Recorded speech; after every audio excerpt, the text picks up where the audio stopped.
When Nero first came to power, Rome did not feel like a city on the edge. The empire had settled into a stretch of calm, and daily life ran on routine: taxes, courts, grain, ceremonies. Nero was young, and many people expected him to follow the usual script of an emperor: serious, distant, always political. Instead, he leaned into something different. He worked hard on being liked, and he treated popularity like power. Nero put his name on generosity and public celebration because that made an immediate impact. But he also shaped his image in a more personal way.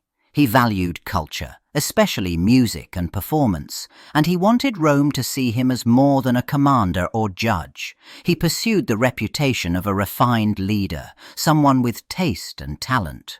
That choice mattered because it gave his critics a simple target: the emperor who cared about art as much as authority. In a stable moment, that performer-emperor image could look harmless, even charming, yet it also planted an idea in people's minds about what Nero would do under pressure. If he was known for practicing and showing off, then it became easy to imagine him reaching for a stage when others reached for orders. Rumors did not need proof to travel. They needed a personality that fit the story. Nero built that personality early, and Rome remembered it. As the years passed, Nero stopped treating performance as a private hobby and pushed it into public life. He entered contests, appeared on stage, and asked Rome to take him seriously as an artist. For ordinary people, it sounded exciting, even modern. For the ruling class, it sounded like a warning. An emperor did not just govern, he set the tone of power. Nero started setting it with applause. These appearances did not feel optional, and that changed everything.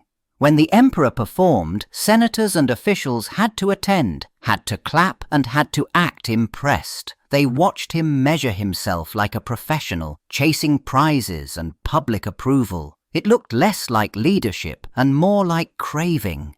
Rumors spread fast in a city built on gossip. Nero's art stopped looking harmless. It started looking like the point. And once that idea took hold, every decision around him sounded different. Time spent rehearsing felt like time stolen from government. Money spent on shows felt like money drained from the state. Even his supporters struggled to defend the balance. The elite mood shifted from cautious patience to open unease. Nero still held the power of emperor, but now people talked as if Rome had gained something else too: a star who ruled. Rome carried a problem that applause could not fix. It grew too fast.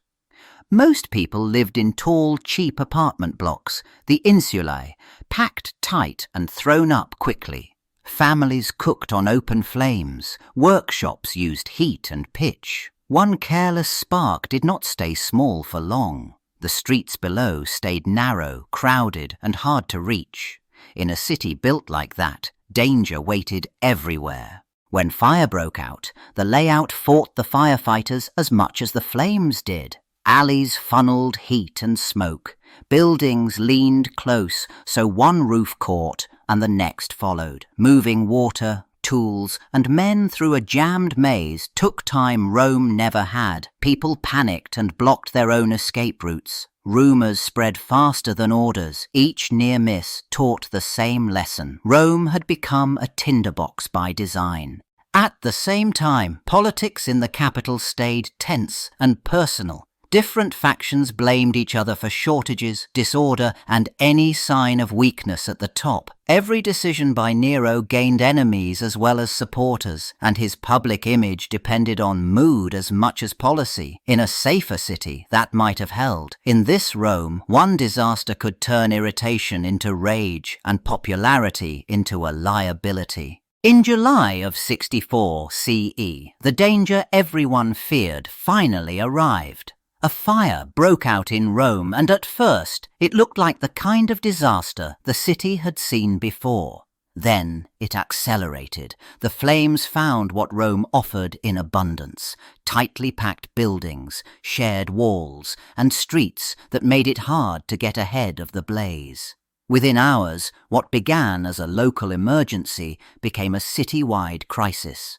Once the fire gained momentum, stopping it became less a matter of skill and more a matter of luck.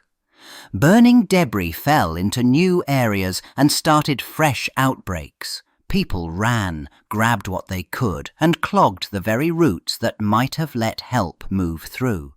The fire did not behave like a single front you could face and defeat. It broke apart, jumped, and returned.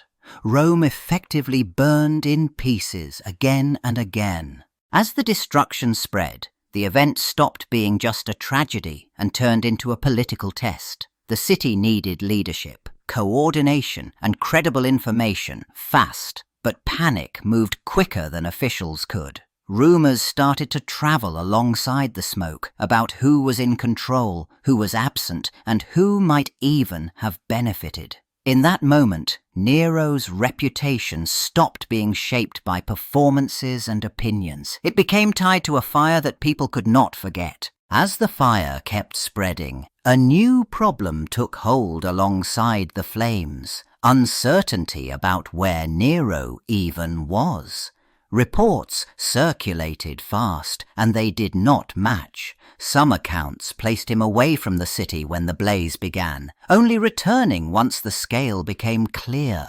Others hinted he stayed nearby, watching events unfold. In a disaster, gaps in information never stayed empty for long. They filled with suspicion.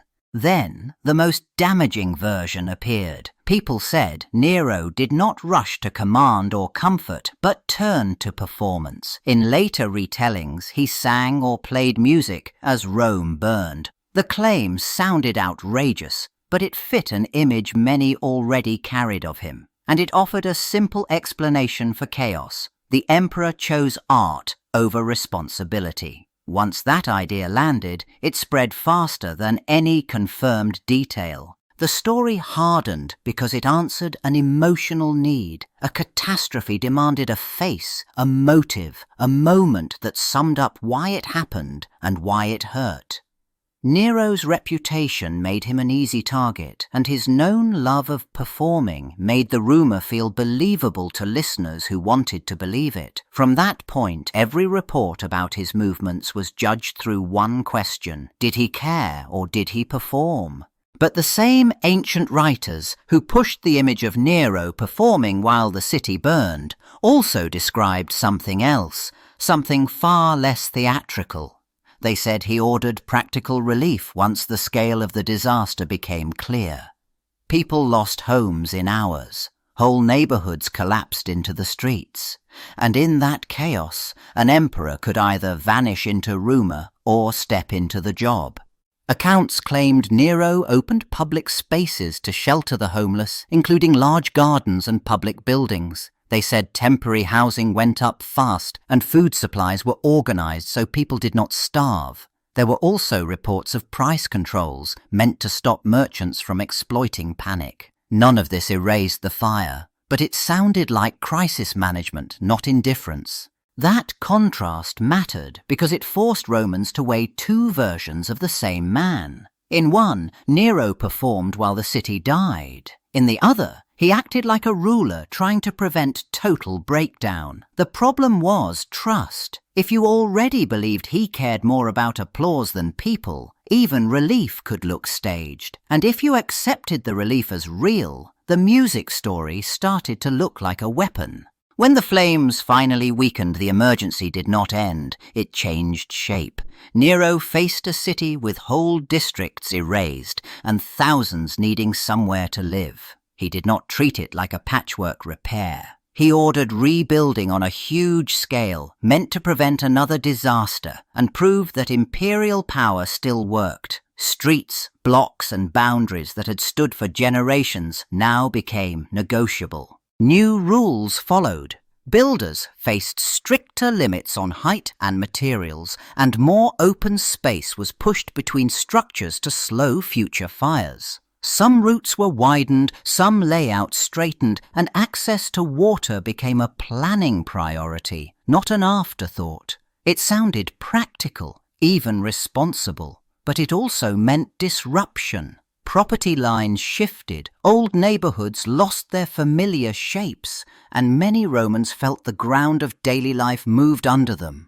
And suspicion did not fade with the smoke. Rebuilding gave Nero control over what went where, who received prime locations, and whose claims were delayed or denied. Every regulation, even a sensible one, looked like a lever he could pull. People asked why the emperor needed so much authority over private land, and why the new Rome seemed to follow his preferences. The more the city changed, the more motives were argued over. As the rebuilding of Rome moved from emergency repairs to grand plans, Nero pushed something far bigger than safer streets. He began building an enormous new palace complex, the Domus Aurea, the Golden House. It did not sit politely inside the old imperial properties. It reached across large tracts of the burned city. And to many Romans, that choice turned the fire into a question. The project pulled in land, labor, and money on a stunning scale. Alongside it came associated works that reshaped whole neighborhoods, not just a single residence. For people who had lost homes and shops, the message felt simple even when it was never stated. While ordinary families struggled to rebuild, the emperor appeared to be building for himself. Resentment stopped being abstract and became personal. Nero's earlier relief measures could not compete with what everyone could see taking shape. The bigger the Domus Aurea grew, the more it fed a dangerous idea that the disaster had cleared space for imperial ambition. Rumour did not need proof when the outcome looked so convenient. The palace became an argument made of stone and territory, and it strengthened the suspicion that Nero had benefited from Rome's ruin. After the fire, the anger did not fade. It looked for a target. Nero's rebuilding and his new palace projects already made people suspect he had gained from the disaster, and suspicion had to be managed, so the regime shifted from explanation to blame. The message became simple. The problem was not policy, not planning, not leadership. The problem was enemies inside Rome. Later writers said the search for culprits landed on a small, unpopular religious group, the Christians. Many Romans barely understood them, and rumors painted them as secretive and disloyal. That made them useful. Accusations hardened into arrests and public punishments, presented as justice for the city's suffering. It was repression dressed up as protection. Fear did what persuasion could not. This turn mattered as much as any building plan. It recast Nero's story. The question stopped being whether he had been careless, vain, or simply overwhelmed by disaster. It became whether he had been cruel on purpose. By tying his rule to scapegoating and spectacle punishment, the later memory of Nero shifted into a moral lesson. Not just a failed emperor, but a monster who needed victims. Centuries later, Nero became shorthand for a leader who ignored disaster and chose entertainment instead.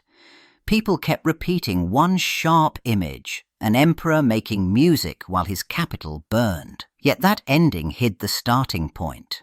Early on, he chased cultural prestige and wanted to be admired as an artist. That ambition never looked harmless again once the Great Fire arrived. Modern historians treated the music story as a problem of evidence, not just character.